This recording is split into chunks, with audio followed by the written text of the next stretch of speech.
and gentlemen, welcome to Activate 2021. My name is Patrick Hine. And I'm Nate McCarrick, and thank you for being here for our webinar. This is a live webinar. This is not in the can. This is actually happening right now. So if you want to start chatting away in the chat room, by all means, you can do so. We'll be able to answer some questions live. Thank you for watching this and taking the time out of your life to be here. Unless you're, watching a recording of this, in which case, don't chat in the chat room because that's just a blank word processor right now. And no one's going to answer you. That's just weird. I'm going to echo Nate's comment. It's important that you join us live because our solutions are live. They are very much help everybody in the moment. And so it's important to us to deliver to you a live opportunity to chat with each other, to chat with us. Activate is actually going to be a semi-annual event for us where we pull together integrators and consultants and end users and partners, along with a bunch of QSC stakeholders and subject matter experts to answer all of your questions. And we're going to be talking about some pretty exciting things, so please do not hesitate to throw things on there.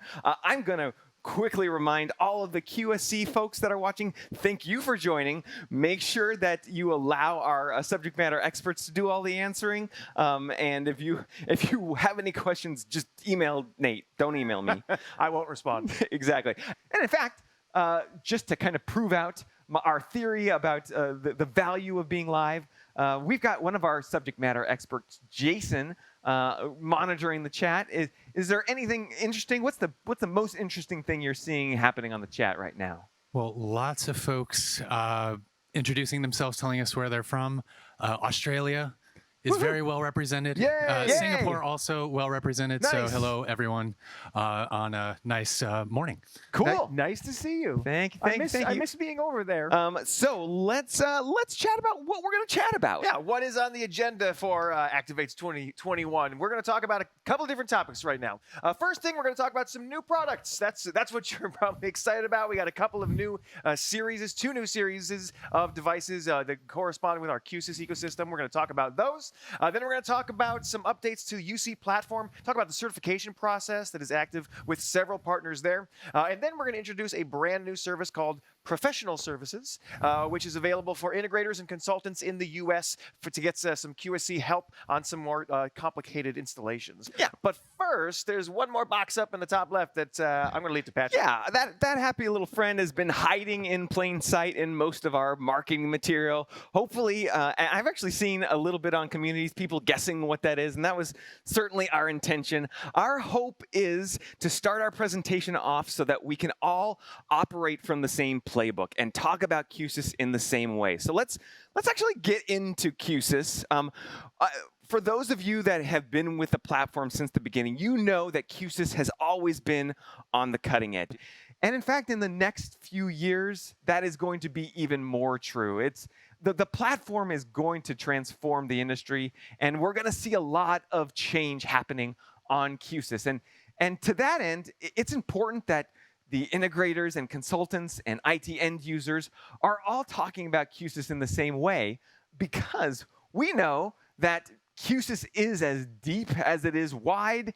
And while that's a good thing as you're putting a system together, it's oftentimes a little bit tricky to talk about Q-SYS in less than, 30 minutes. And so the hexagon was our hope, and what you'll see is that we're hoping to give you a tool to talk about Q-SYS in a very brief way. And in fact, I'm going to give you the shortest Q-SYS pitch you've ever seen. It's going to be about 11 seconds. Start your timers right now. Q-SYS is an integrated audio, video, and control platform that enables an ecosystem of partners and is open to integration.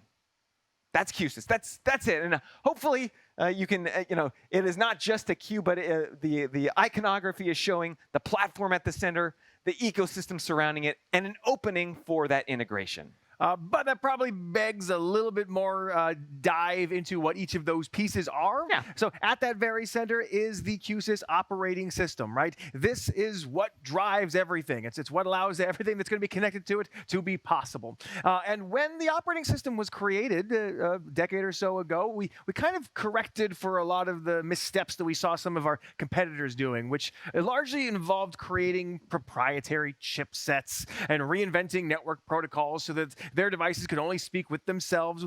We saw that as sort of going down the dark arts route of creating AV. Well, we wanted to make sure we created something that was wide open, that was based on the industry standards at the time that are still running the entirety of the IT industry, right? We're using Linux, we're using Intel, we're using standard networking protocols, we're using standard programming language so that we can ride that technology as it goes up, as the world improves as well.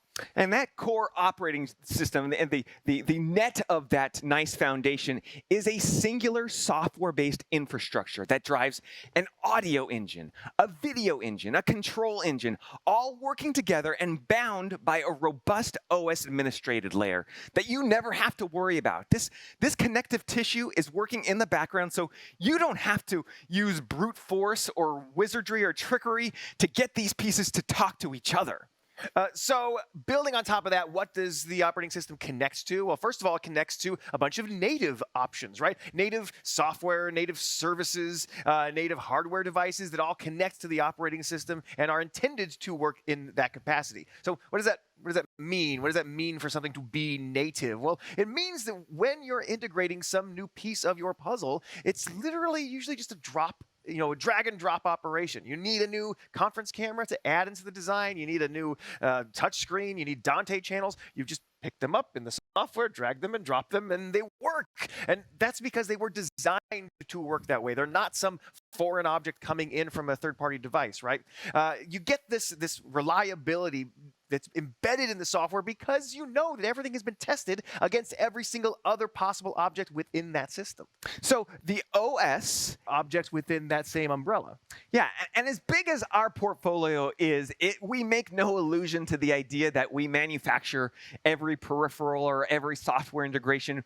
We have no interest in that. We are a software company that delivers smart endpoints. And that's why, to fill in the rest of those pieces in the solution, we created Q-SYS Partners, which are third-party integrations that have been endorsed by QSC. What you'll see here is just a smattering of some of our partners that are basically make up the best of manufacturers and developers across the industry. All of these partners and their developments for Q-SYS have been fully vetted, fully benchmarked, endorsed, and in some cases, they have been co-developed by QSC, and in fact, changes have been made to our OS to accommodate some of these partners, all in an effort to give you the confidence to integrate those into the platform. But that does not mean that the platform is closed off to anyone who is not a partner. We obviously understand that the reality of the world means that you've got to integrate other devices, other manufacturers, as well as those that are native and partners with Q-SYS. So we made sure that Q-SYS is open, that we're using industry standard protocols and dev tools that allow any other manufacturer to be able to communicate with us. Whether that's using any of the standard programming languages like CSS, like Lua, like JavaScript, which is coming soon. Those allow a third-party device to communicate with us and us back again so that we can control them, they can control us. As long as it has an open API and a network cable, then we are probably able to integrate it. Right. So in summary, to recap, if you were keeping track, Q-SYS is governed by an OS that sits at the center and drives a portfolio of native products, but is open to vetted, certified Q-SYS partners, but also open to worldwide development of any integration into Q-SYS. That is how to answer the question, what is Q-SYS? This is Q-SYS. That's the 5-minute version, yeah. Yeah, exactly. Yeah. So hopefully that helps. And if it didn't help, hopefully we are going to put this hexagon on a lot of new swag. So if I've done nothing but open up a channel for your sales team for you to beg for new swag, tell them that you want it because it is absolutely on the way. I'm gonna get a new shirt out of this probably. For sure, I want a hat. I've only got one shirt in my closet. I'm gonna have two. That's really excited about. That's a sad thing. So we know that you want the products. I don't even have to look at the chat right now to know that you're probably saying, stop telling us about the hexagon and tell us what the products are. Yeah. So let's talk about products. We got 2 new series of products to announce today. The first one is right behind me. It is the NC series of collaboration cameras for Q-SYS. So we have 3 new cameras in this series. There are 2 PTZ cameras and 1 which is our first ePTZ camera that are part of this brand new family. This is a modern update to our camera series, which solves a lot of problems, including some supply chain issues, and they also have some superior imaging platforms in here. Yeah. These cameras, now you've got a variety of them too. They can accommodate a wider range of possible installations. And so you may wonder, how do I choose which camera is right for different applications, right? Well, it's going to come down to a couple of things. Consider a room that might be really wide, but it's not terribly deep. And you've got, 20 feet or so between where the camera is going to land and where the farthest participant is going to go. For a room like that, based on those dimensions and based on the use, you're probably going to be using our ePTZ camera, the NC110. Right, but if your room happens to be a little bit deeper, or it happens to be a divisible room whose shape is always changing depending on which kind of meeting is in there, you need something that is going to adapt to the room. Or if you've got a classroom setting where there's a level of interaction where you want that camera to follow a little closer to the presenter and be able to present the people in the audience, a traditional PTZ camera is probably more your choice.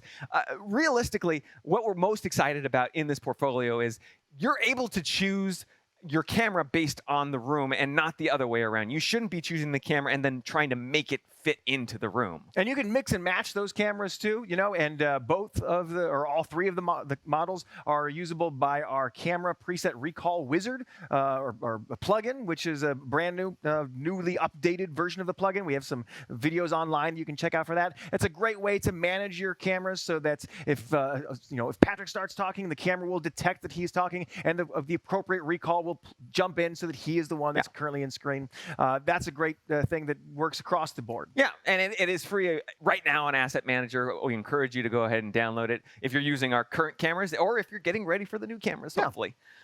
Let's talk a little bit about the ability for these devices to be on the network and the reason that they're not necessarily USB cameras like some of our competitors. In fact, I actually saw a couple of new USB cameras that came out this week that looked like they were intended for the huddle room, and that makes a lot of sense for USB because USB cameras have an inherent length limitation. They're generally, if you try to go beyond 15 feet, you're going to get yourself into trouble because you're going to have to employ USB extenders, and they just become unreliable. They're not really built for these larger rooms. Well, with Q-SYS, we overcome that with the network. I'll remind you that every Q-SYS device is a network device, which means that you put this camera wherever you want because it's Cat5. You're terminating that in the field, and then when it comes time to terminating that, you terminate that cable and deliver that signal via a USB bridge. So you're using USB in the way that it was intended, these short runs, and then using the long runs for Cat5. Yeah. Another thing to keep in mind regarding USB is that USB is a one-to-one connection, right? If you plug a USB camera into a PC, well, that is your camera. And if you wanted to have multiple cameras, now you got to deal with USB routing or USB switching of some kind. It gets a little bit more complicated. But by leveraging the network, all of those cameras are just a network device that connects through the switch and is managed by the core. And then we can choose which of those video streams is delivered through that final USB connection to the PC, which means that we manage the routing. The PC thinks it's just getting one single seamless connection from Q-SYS, which it is, and we're handling all the routing on our end. So you can have as many cameras as you want, 250 cameras, I believe, which is the max, which is an obscene amount of cameras. More than you could ever possibly fathom actually using in a single room. Yeah, if you're looking to overcome some of the UC platform limitations, like we hear a lot, hey, how do I get multiple cameras into a Teams room meeting? Q-SYS basically handles all of that and delivers that on a silver platter to Teams or whatever the UC platform might be. All right, so we've talked about the series. Let's talk about the individual models. This is a fixed. The NC110 is a fixed lens camera, which means that there are no motorized movement in there. Any movement that happens is actually happening digitally. So it is a 4K sensor that you can control and get up to 2x digital zoom and deliver that 1080p signal to the Q-SYS endpoint of your choice. And then when it comes to mounting, you don't have to deal with any kind of additional mounting hardware. All of that mounting hardware is included in the device. So if you want to mount it above or below the display, easy peasy, lemon squeezy. Wow. I just said that on the internet. As for the other two models, the NC12 by 80 and the NC20 by 60, these will probably seem pretty familiar if you're used to our current offerings on the cameras. The 12 by 80 is a 12 times zoom with an 80-degree field of view, and the 20 by 60 is a deeper 20 times zoom with a slightly narrower 60-degree field of view. Aside from those two details, the two devices are exactly the same. They have the same innards, they have all the same outputs, the same features. They can both be managed by the camera preset recall. They both output 1080p. They've got 170 degrees horizontal pan. They've got 30 degrees down tilt towards the base and 90 degrees tilt away from the base. All of that is exactly the same. They have an HDMI and an SDI output, and you can use either one of those in conjunction with the video feed that you're sending to Q-SYS if for some reason you are desiring to take that video feed and take it elsewhere in the room as well. And just like the EPTZ, mounting hardware is all included in the box, and it can be mounted right side up or upside down, depending on the needs of your room. Yep. All right. Before we move on to the next product, that's the basis of the NC series. I'm gonna open it up to the chat and to Jason Kelly, who's waiting to feed us some questions. Yeah, a couple good questions. Nate, you briefly touched on it, but we did have a couple folks about asking whether or not these cameras can track based on whatever an active mic connected to the system. Yeah, that is based on the audio presence in the room. So it's not tracking like a visual. We're not doing any facial recognition. Yeah, there's no AI and going through and checking where you are on the screen. That's not what's happening. Basically, you've got a microphone that's set up, and when you get signal presence on that microphone for that lobe, if you're using like a ceiling tile or something like that, then it can detect, this zone is currently active. That's where the participant is speaking. So I'm going to use that information to load the camera preset that is aimed at that direction. Correct. So I am proud to introduce the next generation of Q-SYS touchscreens, the TSC Series Generation 3. Now, for those of you that have been aware of the G2 series, these should feel relatively similar and familiar, at least in size. There is a 5-inch version, a 7-inch version, and a 10.1-inch version. And these are actual size. Yeah. I don't know if you're aware of that. It's not 10 inches, it's 10 feet. That's the... Yeah. Yeah, it's not going to fit in your mailbox. I'm sorry. Let's talk about the look and feel of these. Yeah, when it comes to touchscreens are usually the only thing that an end user actually interacts with. That's their only point of contact for what the AV system is, and they oftentimes think that that's the system, right? People see a touchscreen and they're like, well, that's Q-SYS. This right here, that's Q-SYS, right? And so we put a lot of thought into making sure that these provide the user with the functions that they need, and the aesthetics are there. So at that intersection between form and functionality, one of the cool new things we've got are these RGB LEDs on the sides of the screens. And those can be used to indicate any number of things inside the software. In fact, if you're familiar with the Q-SYS Designer already and control logic and control pins, you can probably guess that it's an output for a control pin. So you can have anything in the software you want to be used to light these LEDs up, and they are interchangeable in color. Another new feature on these is a proximity detector. So the screen itself will detect when there's movement in the room, and it'll wake up the screen, and that'll allow you to kind of have some energy efficient options and shutting the screen off, and it extends the lifetime of the device and things like that. Those two options, the LED and the proximity detector, are available on the 7-inch and the 10-inch screens. And then all three screens also have an ambient light detector, which will allow the screen to kind of sense how much light is in the room and then brighten or darken the screen accordingly so that it's matching the environment. Yeah. Let's talk about mounting. That we can already see that you can mount these onto a table. That's quite obvious by that giant graphic. But all of these can be also mounted on the wall in standard US and European boxes. And all of them have optional hardware for tabletop mounting. So all 3 models can do that in a horizontal ratio. The 5-inch, incidentally, can also be mounted as a portrait if you so desire. Yeah. Worth a reminder, whenever you're designing the user interface for any of these, it is just a drag and drop operation inside Q-SYS Designer software. So you search for the control that you want to add onto the user control interface. You just drag it over into another screen inside Designer. There's no external software to open up and configure and link controls together. It's all built, again, natively inside one suite. And that's extremely useful if you're designing, maybe one UCI, something that's only going to be deployed in a small amount. If you're doing more than that, if you're deploying lots of UCIs or you're replicating the same UCI over a number of touchscreens in a building, we have some more advanced tools that you might find useful as well. You can use cascading style sheets to help create global style changes across all those UCIs that can vastly improve the speed and efficiency with which you can make these UCIs. There's some other tools in the software you may have noticed recently. One of them is the UCI controller, which is a way of creating sort of a template UCI that has controls that are not currently mapped to anything inside the software. And then you can copy and paste that and map those controls as you're starting to deploy more and more UCIs for the design. Yep. All right. Lastly, let's talk a little bit about what's driving these within the device. There is an enhanced onboard processor that is a drastic improvement from the TSC Gen 2s. And so for the immediate, that means that things like screen transitions are going to appear a lot better. And you're going to see a little bit faster load time and better gradients. That's in the immediate.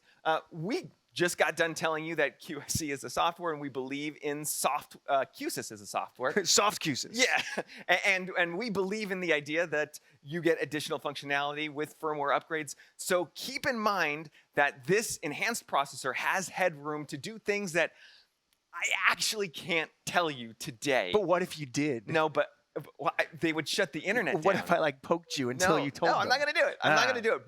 But these are things that if you have been involved in things like QSC communities, or like, oh, wouldn't it be great if the touchscreen could do this with video?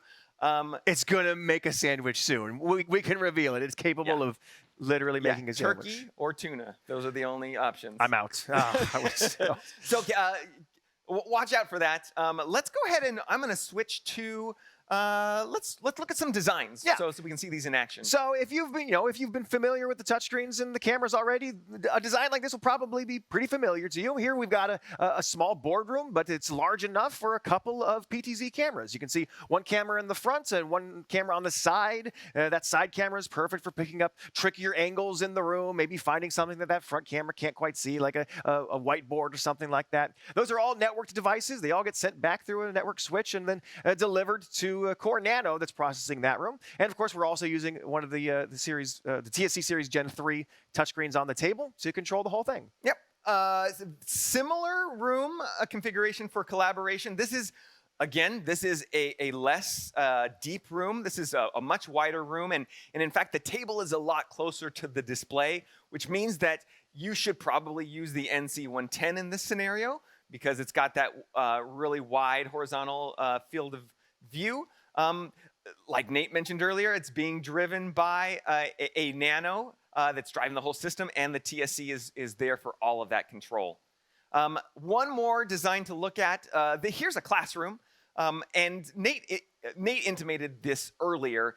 These cameras were designed to work together. The optics are very, very similar, so they can be used mix and match in a given solution. So we've got the 110 right at the projector screen, and at the back we have, depending on how deep the room is, one of the PTZ camera options to capture that wandering instructor. So hopefully that helps. That is the new product, the NC Series cameras and the TSC Series Generation 3 touchscreens.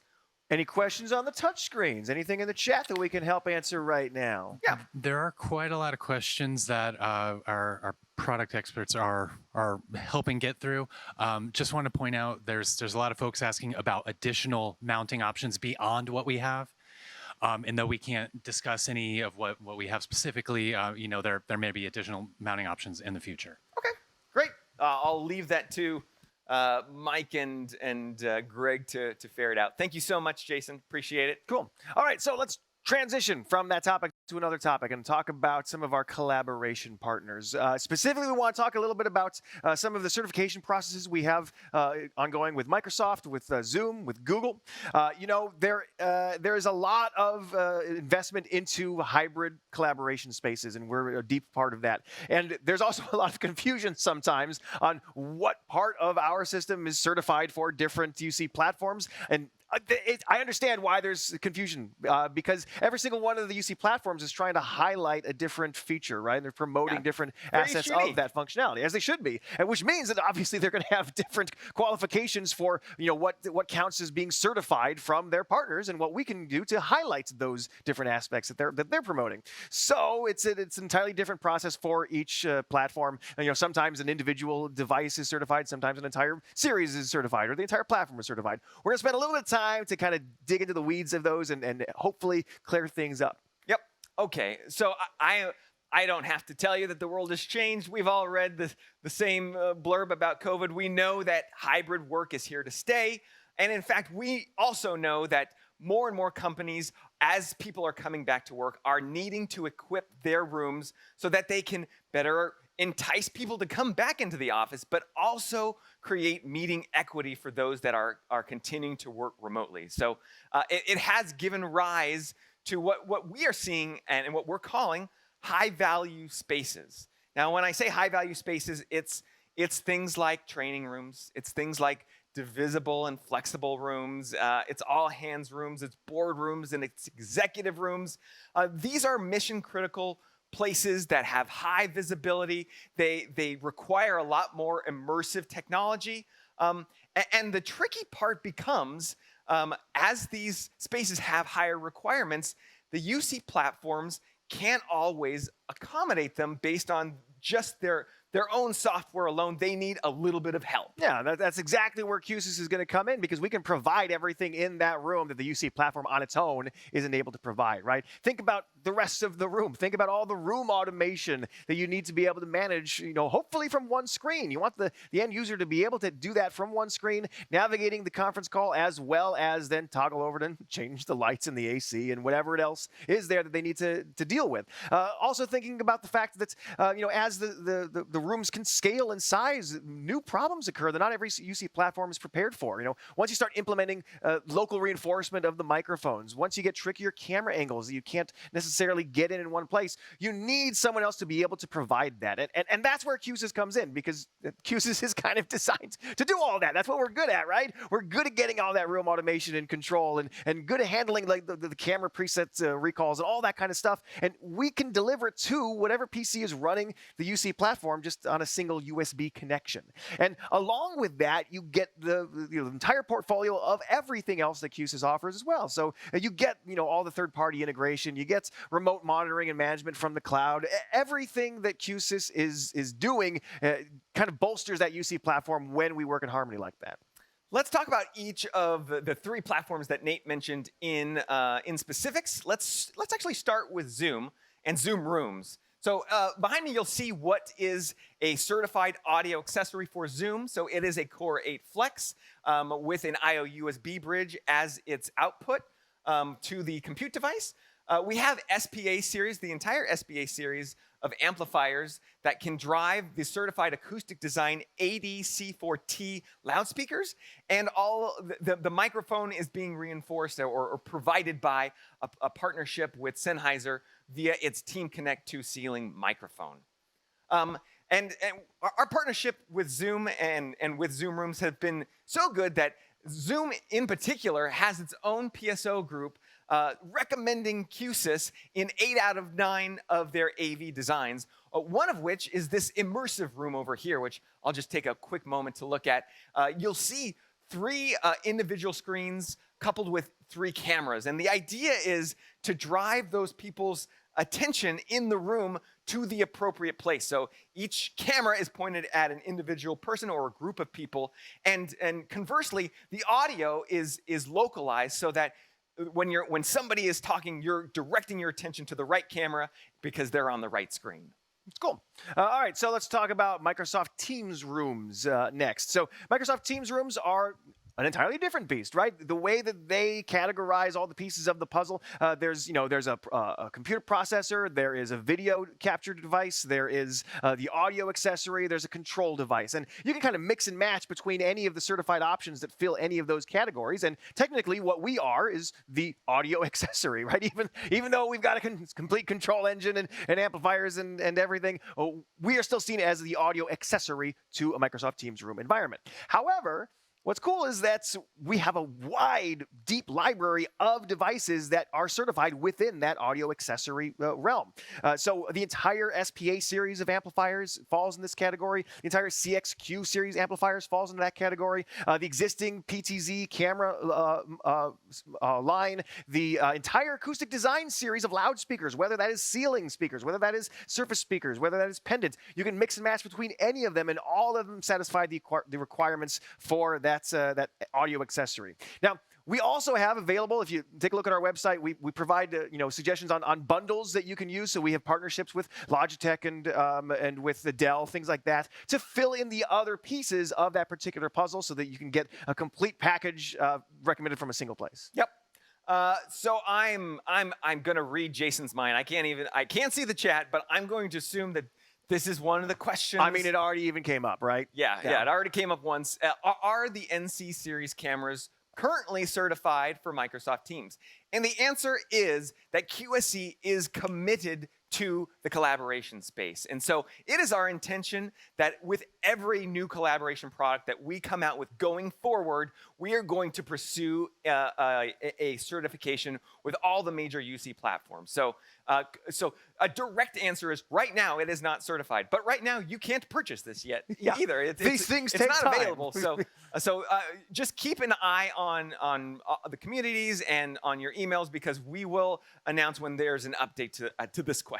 So more to come on that front. Another thing worth mentioning on Microsoft Teams rooms too is that when you are using a certified solution in this section, there's certain elements that you might get added benefit from. For instance, if you're using like the Logitech Tap controller, the Logitech Tap will have the ability to deliver a second page experience from Q-SYS. So if you design a UCI inside Q-SYS, like we said, that controls the rest of the room beyond just the conference call, from the Logitech Tap, you can just tap a button and that second page comes on screen. The user doesn't know that they're leaving the environment. It's seamless for them, especially if you use like a cascading style sheet that we have available on Asset Manager that helps you shape and visualize the UCI so it looks like it's native to the Teams room style already. Yeah, just a quick side note. We put that video up there intentionally because oftentimes we've said that we can do this on the Tap for a while now, and we keep hearing on the Facebook groups and on communities, can it work on the Logitech Tap for real? I mean, that was the intention. I hope you believe it. There's lots of, actually, there's additional videos that show how to do this and show the Logitech Tap in option. I would highly recommend going to qsc.com/Microsoft to look at those. All right, one more partner to cover today. Today we're going to talk about Google. And Google actually took a really interesting look at the way that our platform is constructed. They took a look at it in the means in which we hoped that they would, and we hoped that the world would, because they looked at the way that the software was operating in our core platform, and they said, yeah, this is a no-brainer.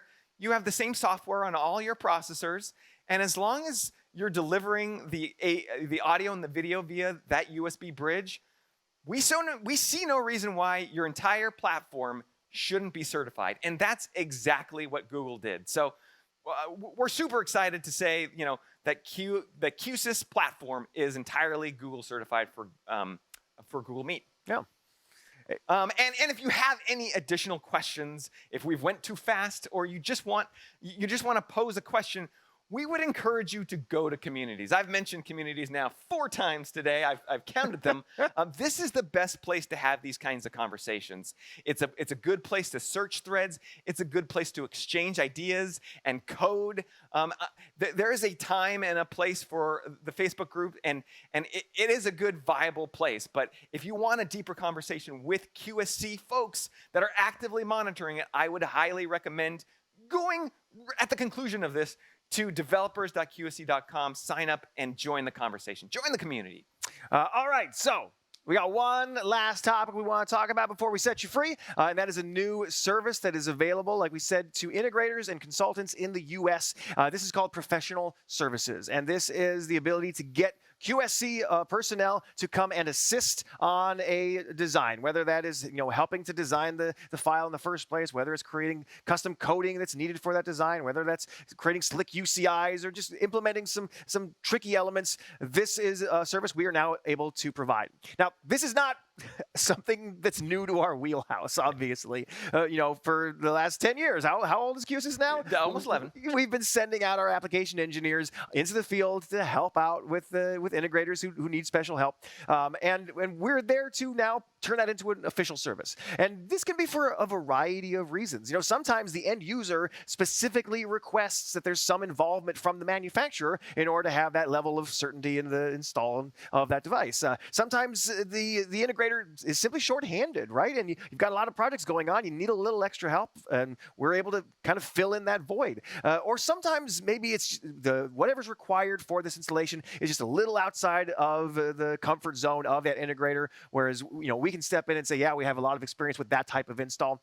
We can now come and help out with that. Yep. Make no mistake, this is designed as a service to be purchased and used by the integrator and consultant, because we're not trying to cut any integrator out of this, because in fact it definitely requires the integrator continue to do the system design. They need to do all of the line diagrams and scoping all the functionalities and describing any control that they want to see, and then defining a basic schedule that they want it to be delivered. At that point, if they're ready to get a little bit of help from QSC, QSC is ready to help with Q-SYS Designer programming. And so we can do all of that DSP configuration. We can do third-party control integration. If you want a special UCI to be designed, we can help with that. And all along the way, we're employing QSC best practices. Now, if you want to take one more step, you can go to the deployment part of our offerings, where we will deploy the Q-SYS Designer software design either remotely or on site. All the while, we are checking everything. There's a comprehensive list that's a mile long that we've developed with QSC best practices and Avixa best practices combined, and we're making sure that that system operates as well as it can. And then the third thing you get is about 3 months to see how the system works. And at the end of that 3 months, we will take a user preference list from you, the integrator, to make sure that, for example, man, I wish there was just like a button on the UCI that did this. These are minor changes that you want to make that will just kind of enhance that general experience. It's not outside of the scope of the system, but minor changes that you want QSC to make, we can do that with that tier of service. And there's actually one more tier, which is the maintain tier. If you want to get a full 6 months of that user preference list, like Patrick was just talking about, that is available for the low cost of enlisting your subscription to Q-SYS Reflect Enterprise Manager. Yeah. So if you enable that remote monitoring and management software on this particular install, then you'll get that 6 months. Yeah, and it makes sense that you have it, because again, with that third tier, you get 2 sets of these user preference lists. And if you had Enterprise Manager, we can then use the remote deployment feature to deploy that in the system without having to go on campus to do so. I think that's it. I think we did it. But we probably have questions to answer. I hope so. So we talked so fast. No, Jason's saying no questions? We nailed it. 100%. High five. Yeah. We did it. All right. Well, I want to thank everybody that joined us today. You spent a solid 40 minutes with us. Have a great rest of your day. Thank you so much, and we'll see you next time. Thank you.